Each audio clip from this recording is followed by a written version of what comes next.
इस वीडियो में हम हाइपरलेजर फैब्रिक आर्किटेक्चर क्या होता है वो पढ़ेंगे। इसके प्रीवियस वीडियो में हमने हाइपरलेजर क्या होता है वो पढ़ा था। ठीक है, तो एक बार हाइपरलेजर का ओवरव्यू देख लेते हैं कि हाइपरलेजर होता क्या है। ठीक है, तो हाइपरलेजर एक ओपन सोर्स सॉफ्टवेयर है। ठीक है, जिसे लिनक्स फाउंडेशन मेंटेन करता है। और जो हमारे बिजनेस होते हैं, ठीक है ना, हर एक बिजनेस का कुछ उसके एंटरप्राइज एप्लीकेशंस होते हैं। तो जो ये बिजनेस के एंटरप्राइज एप्लीकेशंस है, अगर उस बिजनेस को अपने एंटरप्राइज एप्लीकेशन में ब्लॉकचेन के सब प्रॉपर्टीज इंटीग्रेट करना है, ठीक है, तो इस हाइपरलेजर के थ्रू वो कर सकता है। ठीक है, तो बिजनेसेस क्या करते हैं, इस हाइपरलेजर्स को लेते हैं। ठीक है, इस हाइपरलेजर सॉफ्टवेयर को लेते हैं, उसे अपने हिसाब से अपने बिजनेस रिक्वायरमेंट के हिसाब से चेंजेस करते हैं और फिर उसे अपने एंटरप्राइज एप्लीकेशन में यूज़ करते हैं। ठीक है, हाइपरलेजर के कुछ फ्रेमवर्क है ना, उनमें से एक फ्रेमवर्क है हाइपरलेजर फैब्रिक। तो आज इस वीडियो में हम हाइपरलेजर फैब्रिक के आर्किटेक्चर को देखेंगे। ठीक है, तो ये है हाइपरलेजर फैब्रिक आर्किटेक्चर। तो हम एक-एक कंपोनेंट के जो आर्किटेक्चर में एक-एक कंपोनेंट को हम डिटेल में स्टडी करेंगे, लेकिन उससे पहले एक बार हम फ्लो देख लेते हैं कि आर्किटेक्चर वर्क कैसे करता है। ठीक है? तो हमारा क्लाइंट एप्लीकेशन होता है। क्लाइंट एप्लीकेशन के थ्रू ये क्लाइंट एप्लीकेशन को आप एज़ अ क्लाइंट समझिए, ठीक है? ना ये क्लाइंट एप्लीकेशन अपने जो भी ट्रांज़ैक्शन होता है, वो सेंड करता है पीयर को। पीयर क्या होता है? एक नोड समझ लीजिए, पीयर को एक नोड समझ लीजिए, ठीक है? नाउ पीयर 2 तरीके के होते हैं, एक होते हैं एंडोर्सर और एक होते हैं कमिटर। तो एंडोर्सर क्या करता है? ये बस ट्रांज़ैक्शन को लेता है, ठीक है? उसे साइन करता है, ठीक है? उसे कमिट नहीं करता है, ठीक है? कमिट करने का काम कमिटर करता है। कमिटर क्या करता है? वो जो भी ट्रांज़ैक्शन है, वो देखता है कि ये ट्रांज़ैक्शन वैलिडेट है कि नहीं, ट्रांज़ैक्शन सही है कि नहीं। अगर वो ट्रांज़ैक्शन सही होता है, वैलिडेट होता है, तो कमिटर उस ट्रांज़ैक्शन को कमिट करता है। कमिट करने के बाद क्या करता है? वो उसे लेजर में सेव कर लेता है, ठीक है? नाउ अब इस पेयर नोड में 2 चीज़ और है, एक होता है चेन कोड और एक होता है इवेंट्स। तो चेन कोड क्या होता है? चेन कोड के अंदर हमारा स्मार्ट कॉन्ट्रैक्ट होता है, ठीक है? स्मार्ट कॉन्ट्रैक्ट क्या होता है? स्मार्ट कॉन्ट्रैक्ट के अंदर हमारा जो भी बिज़नेस लॉजिक है, ठीक है? जो भी हमारा पॉलिसीज़ है, वो स्मार्ट कॉन्ट्रैक्ट के अंदर सेव होता है, ठीक है? नाउ इवेंट क्या होता है? इवेंट हमारा एक नोटिफ़िकेशन समझ लो कि जब भी कमिटर कोई ट्रांज़ैक्शन को सेव करेगा, ठीक है? कोई नया ब्लॉक ऐड करेगा, तो इवेंट ट्रिगर होगा, ठीक है? नाउ ऑर्डरिंग सर्विस क्या है? जैसे कि मैंने अभी आपको बताया था कि एंडोर्सर क्या करता है, ये बस जो क्लाइंट से जो इसे ट्रांज़ैक्शन मिला है, वो इसे बस साइन करता है, ठीक है? उसे कमिट नहीं करता है, ठीक है? तो जितनी भी ट्रांज़ैक्शन है, वो साइन करके साइड बाय साइड रखते जाता है। तो ऑर्डरिंग सर्विस क्या करता है, जितने भी ट्रांज़ैक्शन एंडोर्सर ने साइन किया है, ठीक है? उन सब ट्रांज़ैक्शन को लेता है, उ उसे उन सब ट्रांज़ैक्शन को बैच में कन्वर्ट करता है, ठीक है? रीअरेंज करता है, ठीक है? सीक्वेंस में अरेंज करता है और फिर उन सब ट्रांज़ैक्शन को ये कमिटर को सेंड करता है कमिट करने के लिए, ठीक है? ये हो गया ऑर्डरिंग सर्विस का काम। नाउ अब यहाँ पे देखते हैं मेंबरशिप सर्विस क्या है, ठीक है? नाउ अभी मैंने कहा कि जो क्लाइंट है, ये क्लाइंट एप्लीकेशन है, ठीक है? तो कौन-कौन से क्लाइंट, ठीक है? जो हमारा जो नेटवर्क है, ये नेटवर्क है, ब्लॉकचेन नेटवर्क है। कौन से क्लाइंट हमारे ब्लॉकचेन नेटवर्क के साथ हमारे ब्लॉकचेन नेटवर्क में पार्टिसिपेट कर सकते हैं, ठीक है? वो ये मेंबरशिप सर्विस हैंडल करता है, ठीक है? तो मेंबरशिप सर्विस क्या करता है कि जितने भी जो भी नए-नए क्लाइंट हैं, ठीक है? उन्हें ये एक सर्टिफ़िकेट प्रोवाइड करता है, ठीक है? कि अगर आपके पास ये सर्टिफ़िकेट है, तभी आप ये ब्लॉकचेन नेटवर्क के अंदर पार्टिसिपेट कर सकते हो। तो ये सर्टिफ़िकेट किसके हेल्प से प्रोवाइड करता है? या तो फैब्रिक सीए मतलब सर्टिफ़िकेट अथॉरिटी, ठीक है? नाउ हम फैब्रिक सीए क्या है, एक्सटर्नल सीए क्या है, ठीक है? ये डिटेल में पढ़ेंगे। ये सब जितने भी कंपोनेंट्स हैं, वो सब हम डिटेल में पढ़ेंगे। ये आपका रहा एक ओवरव्यू कि हाइपरलेजर फैब्रिक आर्किटेक्चर कैसे वर्क करता है, ठीक है? नाउ एक-एक कंपोनेंट को हम अब डिटेल में पढ़ते हैं। तो फर्स्ट कंपोनेंट है मेंबरशिप सर्विसेज़, जो कि ये है, ठीक है? नाउ अब permission blockchain restrict access to only authorized participants unlike public blockchain where anyone can join.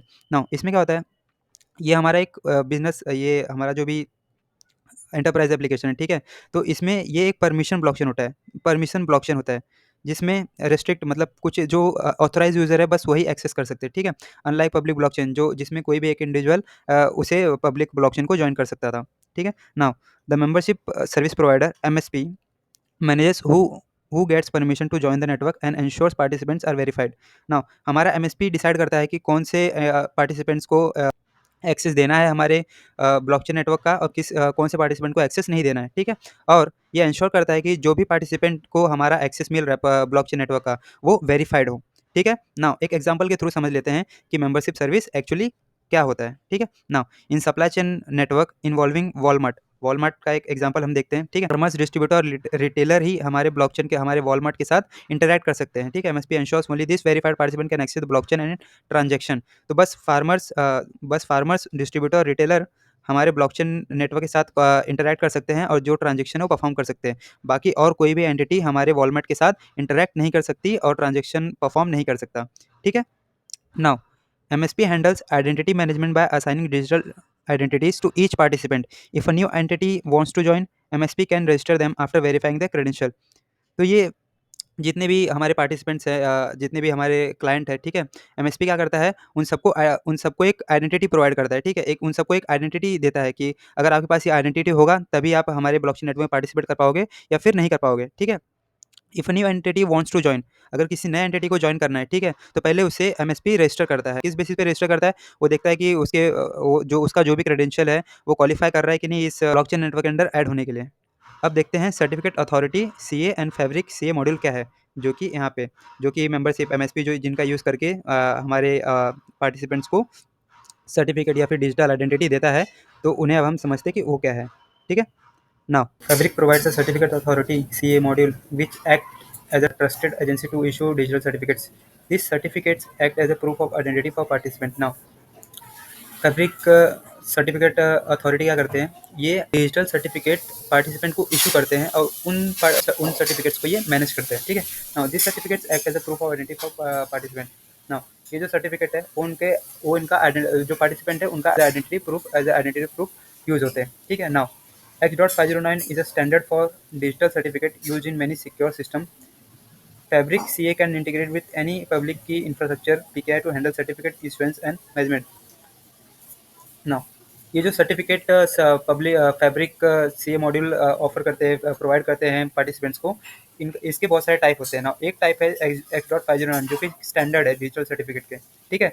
तो फैब्रिक सीए मॉड्यूल इस स्टैंडर्ड को यूज़ करता है डिजिटल सर्टिफिकेट बनाने के लिए। ना फैब्रिक सीए जो एग्जिस्टिंग पब्लिक के इंफ्रास्ट्रक्चर होते हैं, ठीक है? ऐसे बहुत सारे पब्लिक के इंफ्रास्ट्रक्चर है, जैसे कि माइक्रोसॉफ्ट का हो गया, ठीक है? और भी बहुत सारे हैं। तो जो एग्जिस्टिंग पब्लिक की इंफ्रास्ट्रक्चर है, ठीक है? फैब्रिक सीए उन पीकेआई को यूज़ करके डायरेक्ट सर्टिफिकेट इशू कर सकता है और उनको उस सर्टिफिकेट्स को मैनेज कर सकता है, ठीक है? Now certificates issued by the CA include meta data defining a participant role, example admin, peer, client.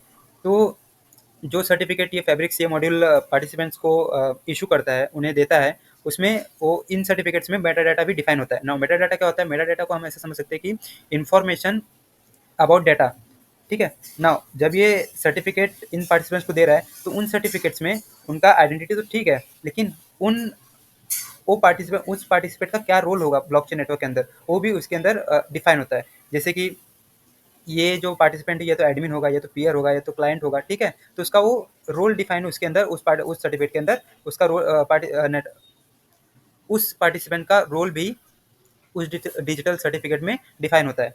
Now their permission and any special attributes, this Meta data determines what actions they can perform on special channel, ठीक है? Now बहुत सारे channel होते हैं हमारे जो private blockchain network है, उसके अंदर बहुत सारे चैनल्स होते हैं, ठीक है ना? कौन से चैनल में कौन सा क्लाइंट, कौन सा पार्टिसिपेंट इंटरैक्ट करेगा, कौन से चैनल का एक्सेस कौन से पार्टिसिपेंट का पास होगा, ये सब डाटा उस सर्टिफिकेट के अंदर होता है, ठीक है? Now access control is tied to the certificate, the user can only perform actions like querying, viewing data और invoking transaction based on their assigned role and permission. तो उस सर्टिफिकेट में जो यूज़र का जो रोल होगा, ठीक है, वही रोल वो यूज़र परफॉर्म कर सकता है। Identity mixtures ensures users can transact without revealing their identities or linking multiple transactions to the same user. It's a privacy preserving method for permissioned blockchain. अब परमिशन ब्लॉकचेन के अंदर क्या होता है? एक यूज़र दूसरे यूज़र को पहचान नहीं सके, ठीक है? तो इसे हम कहते हैं आइडेंटिटी मिक्सचर, ठीक है? तो पब्लिक ब्लॉकचेन के अंदर हम आइडेंटिटी मिक्सचर का यूज़ करते हैं ताकि एक यूज़र मल्टीपल ट्रांजेक्शन को परफॉर्म कर सके, ठीक है? नाउ ऑर्डरिंग सर्विस समझ लेते हैं कि ऑर्डरिंग सर्विस क्या होता है। तो हम अपने आर्किटेक्चर के अंदर देख लेते हैं कि ऑर्डरिंग सर्विस कहाँ पे लाई कर रहा है, ठीक है? तो ये हमारा हो गया ऑर्डरिंग सर्विस, ये हमारा ऑर्डरिंग सर्विस है, ठीक है?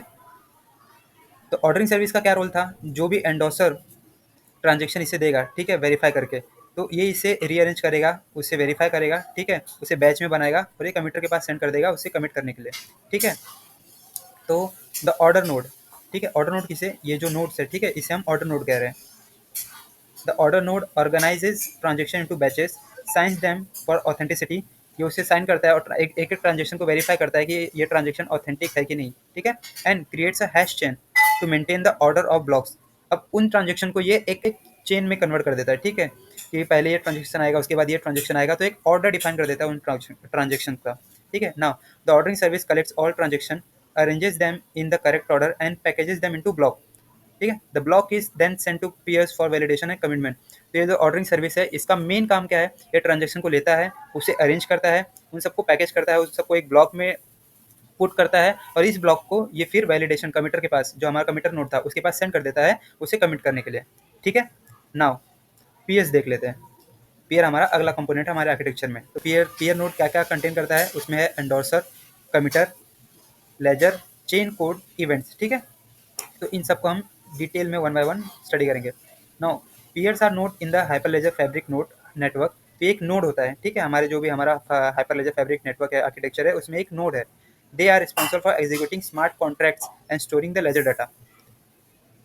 तो हमारे नोड में ये जो हमारा पीयर है ये हमारा स्मार्ट कॉन्ट्रैक्ट को और हमारे लेजर को स्टोर करता है।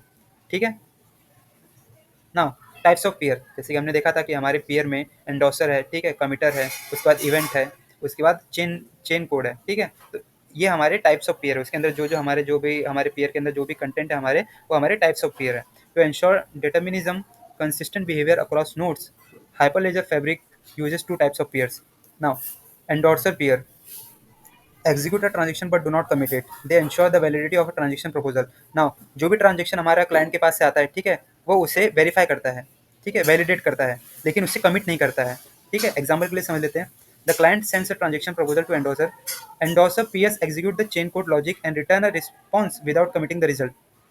तो जो भी हमारे पास क्लाइंट से हमारा ट्रांजेक्शन आ रहा है, ठीक है, उसे एंडोस करता है, ठीक है, उसे वेरीफाई करता है। Now endorser peers execute the chain code logic. Now अब हमारा जो स्मार्ट कॉन्ट्रैक्ट जो ट्रांजेक्शन आया, ठीक है ना, वो उस ट्रांजेक्शन को लेके हमारे स्मार्ट कॉन्ट्रैक्ट में कुछ बिजनेस लॉजिक डिफाइन है कि नहीं, वो चेक करता है और एक रिस्पॉन्स वेरीफाई करने के बाद एक रिस्पॉन्स देता है क्लाइंट को, लेकिन उससे कमिट नहीं करता, उस ट्रांजेक्शन को कमिट नहीं करता है। वो क्या करता है, बस वो ट्रांजेक्शन को वेरीफाई करता है, स्मार्ट कॉन्ट्रैक्ट में उसे चेक करता है, उसके लॉजिक को चेक करता है और फिर उस ट्रांजेक्शन को क्लाइंट को फिर से दे देता है, रिटर्न कर देता है। ठीक है, उसका रिस्पॉन्स वो क्लाइंट को देता है। नाउ कमिटर पीयर, जो कमिटर है उसका रोल क्या है, ठीक है, now validate and commit the transaction to the ledger. Now ये क्या करता है, जो ट्रांजेक्शन है, ठीक है, जो हमारा एंडोर्सर पीयर था, ठीक है, जो ट्रांजेक्शन वो वेरीफाई किया, ठीक है, उस ट्रांजेक्शन को लेके वो वैलिडेट करता है और कमिट करता है। नाउ कमिट करने के बाद वो ट्रांजेक्शन को क्या करता है, वो लेजर में स्टोर कर लेता है। ठीक है, now receive batches of the endorse transaction from N ordered node. ठीक है, वैलिडेट दैट ऑल रिक्वायर्ड। अब हमारा जो एंडोसर था, ठीक है, एंडोसर नोड क्या करता है, ट्रांजेक्शन को वेरीफाई करता है, क्लाइंट को रिटर्न कर देता है उसका रिस्पॉन्स। ठीक है, क्लाइंट क्या करता है, उस रिस्पॉन्स को फिर वो ऑर्डरिंग सर्विस के पास सेंड करता है ना। ऑर्डरिंग सर्विस क्या करता है, उस सब ट्रांजेक्शन को साइड बाय साइड कलेक्ट करते जाता है, फिर उन सब को एक प्रॉपर सीक्वेंस में अरेंज करके एक बैच बना के वो फिर कमिटर पेयर को सेंड करता है। ये सब जो बैचेस है, ठीक है, ये ट्रांजेक्शन ऑफ बैचेस है, ठीक है, ये सब लेके उन्हें वो वैलिडेट करता है। उसके बाद क्या करता है, ये पूरा कमिट करके अपने लेजर में सेव कर लेता है। Now chain code and smart contracts. तो चेन कोड के अंदर ही हमारा स्मार्ट कॉन्ट्रैक्ट्स इनबिल्ट होता है। ठीक है, तो इसे हम समझते हैं कि इसका रोल क्या है हमारे फैब्रिक आर्किटेक्चर के अंदर। ठीक है, now chain code contain smart contracts that define the business logic. It runs on peers and directly interact with the ledger to update और रिट्रीव डाटा। चेन कोड क्या होता है, जो चेन कोड के अंदर चेन कोड हमारा smart contract को contain करता है। ठीक है ना, स्मार्ट कॉन्ट्रैक्ट क्या होता है, स्मार्ट कॉन्ट्रैक्ट के अंदर हमारा बिजनेस लॉजिक, जितना भी हमारा बिजनेस लॉजिक है स्मार्ट कॉन्ट्रैक्ट के अंदर वो लिखा होता है। ठीक है, कि हमारा बिजनेस ऐसे ऐसे वर्क करना चाहिए, ये हमारे अंदर रूल्स होने चाहिए, रेगुलेशंस होने चाहिए, ये पार्टिसिपेंट्स बस ये नोट्स हमारे ब्लॉकचेन नेटवर्क को एक्सेस कर सकते हैं। ठीक है, तो ये पूरा लॉजिक ये हमारे स्मार्ट कॉन्ट्रैक्ट में लिखा होता है। Now it runs on peers and directly interact with the ledger to update और retrieve data. Now smart contract directly access कर सकता है और उस डाटा को अपडेट कर सकता है। ठीक है, now smart contracts are specific rules or condition programmed inside a chain code. A single chain code can have multiple contracts for different tasks. Now smart contract के अंदर हमारे स्पेसिफिक रूल और कंडीशन प्रोग्राम होते हैं। ठीक है, और ये सब स्मार्ट कॉन्ट्रैक्ट्स और ये सब जो प्रोग्राम है एक चेन कोड के अंदर रखा होता है। ठीक है ना, ये single chain code multiple smart contract को हैंडल कर सकता है। ठीक है ना, एक चेन कोड के अंदर मल्टीपल स्मार्ट कॉन्ट्रैक्ट हो सकते हैं। Now events act as a alert for significant activities like addition of block or specific transaction execution. तो events को हम एज अ नोटिफिकेशन समझ सकते हैं, जब भी हमारा कोई नया ब्लॉक ऐड हो रहा है, ठीक है ना, कोई भी नया ट्रांजेक्शन एग्जीक्यूट हो रहा है, तो एज अ इवेंट, तो एज अ नोटिफिकेशन ये एक्ट करता है इवेंट। ठीक है, ये रहा हमारा पूरा हाइपरलेजर फैब्रिक आर्किटेक्चर के एक एक कंपोनेंट्स को हम एकदम डिटेल में समझ चुके हैं। ठीक है ना, जैसे कि इसके एक एक कंपोनेंट को हम एकदम डिटेल में समझ चुके हैं, तो एक बार इसका एक शॉर्ट में ओवरव्यू देख लेते हैं कि एक्चुअली एक बार हमने स्टार्टिंग में तो देख लिया था कि हाइपरलेज फैब्रिक आर्किटेक्चर ये पूरा कैसे है, कैसे इसका वर्क फ्लो है, ठीक है। लेकिन अब जब हम इसके पूरे कंपोनेंट्स को एक बार समझ चुके हैं, तब हमें बहुत आसानी होगी एक बार इसे समझने में, ठीक है। तो इसका एक बार शॉर्ट ओवरव्यू देख लेते हैं। तो हमारा क्लाइंट एप्लीकेशन क्या होता है, ये हमारे जो हमारे प्राइवेट ब्लॉकचेन के साथ इंटरैक्ट कर सकते हैं, ये वो एप्लीकेशंस होते हैं, ठीक है ना। एसडीके क्या होता है, सॉफ्टवेयर डेवलपमेंट किट। इसके अंदर हमारे एपीआईज होते हैं, ठीक है ना। जो भी क्लाइंट ये इस प्राइवेट ब्लॉकचेन के साथ ब्लॉकचेन को अपने एंटरप्राइज में इंटीग्रेट करना चाहते हैं, वो एसडीके के थ्रू वो कर सकते हैं, क्योंकि एसडीके हमारा एपीआई उन सब क्लाइंट को प्रोवाइड करता है, ठीक है। नाउ क्लाइंट एप्लीकेशन को कोई ट्रांजेक्शन परफॉर्म करना है, ठीक है। तो पहले ये मेंबरशिप सर्विस चेक करेगा, इस प्राइवेट ब्लॉकचेन नेटवर्क के साथ ये इंटरैक्ट कर सकता है कि नहीं। अगर वो इंटरैक्ट कर सकता है, ठीक है, तो ट्रांजेक्शन अपना परफॉर्म करेगा। लेकिन अगर वो इंटरैक्ट नहीं कर सकता है, तो ये रजिस्टर करेगा, ठीक है। ये इससे क्लाइंट रजिस्टर करेगा कि मुझे इस प्राइवेट ब्लॉकचेन के साथ इंटरैक्ट करना है। तो ये मेंबरशिप सर्विस क्या करेगा, इसे एक आइडेंटिटी प्रोवाइड करेगा, ठीक है। नाउ अगर इसे आइडेंटिटी प्रोवाइड हो जाएगा, तो जब इसे आइडेंटिटी प्रोवाइड होगा, जब इसे सर्टिफिकेट प्रोवाइड होगा, तो सर्टिफिकेट में इसका रोल भी असाइन होगा कि ये क्लाइंट कौन कौन सा रोल, कौन कौन से टास्क इस प्राइवेट ब्लॉकचेन के साथ परफॉर्म कर सकता है, ठीक है। नाउ जैसे कि अब एग्जाम्पल के लिए हम समझ लेते हैं कि इस क्लाइंट को इस प्राइवेट ब्लॉकचेन के साथ एक ट्रांजेक्शन परफॉर्म करने के लिए इसको एक रोल मिला है, ठीक है ना। एक क्लाइंट क्या करेगा, ये एक ट्रांजेक्शन परफॉर्म करेगा, ठीक है ना। ये ट्रांजेक्शन जाएगा एंडोसर के पास। एंडोसर क्या करेगा, इस ट्रांजेक्शन को ये वेरीफाई करेगा। वेरीफाई करने के बाद इसे एक्नॉलेज करेगा। एक्नॉलेज मतलब उसे रिस्पॉन्स देगा कि आपका ट्रांजेक्शन वेरीफाई हो चुका है ना। ये जो ट्रांजेक्शन वेरीफाई हुआ है, वो जाएगा ऑर्डरिंग सर्विस के पास ना। ऐसे बहुत सारे ट्रांजेक्शन होंगे ऑर्डरिंग सर्विस के पास। तो ऑर्डरिंग सर्विस क्या करेगा, उन्हें रीअरेंज करेगा, ठीक है, उन्हें प्रॉपर सीक्वेंस में अरेंज करेगा ना। ये प्रॉपर सीक्वेंस में अरेंज करने के बाद ये भेजता है कमिटर के पास ना। कमिटर क्या करेगा, कमिटर उन सब ट्रांजेक्शन को कमिट करेगा ना। कमिट करने के बाद वो अपने लेजर में उन्हें उन सब ट्रांजेक्शन को सेव करेगा, ठीक है ना। ये डायरेक्टली इन सब ट्रांजेक्शन को कमिट नहीं करता। ये पहले अपने स्मार्ट कॉन्ट्रैक्ट्स में चेक करेगा कि इस ट्रांजेक्शन को हम कमिट कर सकते हैं कि नहीं ना। अगर उसे स्मार्ट कॉन्ट्रैक्ट में अगर लिखा होगा कि मतलब जो भी लॉजिक होगा, वो लॉजिक से चेक करने के बाद उसे लग रहा है कि अगर हाँ ये ट्रांजेक्शन को हम कमिट कर सकते हैं, तो ट्रांजेक्शन को कमिट करने के बाद उस ट्रांजेक्शन को लेजर में सेव करेगा। जैसे ही सेव करेगा, वैसे इवेंट ट्रिगर होगा। इवेंट ट्रिगर मतलब एक नोटिफिकेशन आएगा कि कोई नया ब्लॉक ऐड हुआ है, कोई नया ट्रांजेक्शन एग्जीक्यूट हुआ है, ठीक है नाउ। तो जो भी ये जो चेन कोड है, ठीक है, चेन कोड के अंदर जो स्मार्ट कॉन्ट्रैक्ट्स है, जो भी इसका लॉजिक है, वो एडमिन हैंडल करता है, ठीक है। तो एडमिन का रोल क्या होता है, स्मार्ट कॉन्ट्रैक्ट्स को डिफाइन करना, ठीक है, प्रॉपर सिस्टम वर्क कर रहा है कि नहीं, वो डिफाइन करना, ठीक है। तो ये रहा हमारा ओवरव्यू, कैसे हमारा हाइपरलेजर फैब्रिक आर्किटेक्चर वर्क करता है, ठीक है। इस वीडियो में इतना ही, थैंक यू।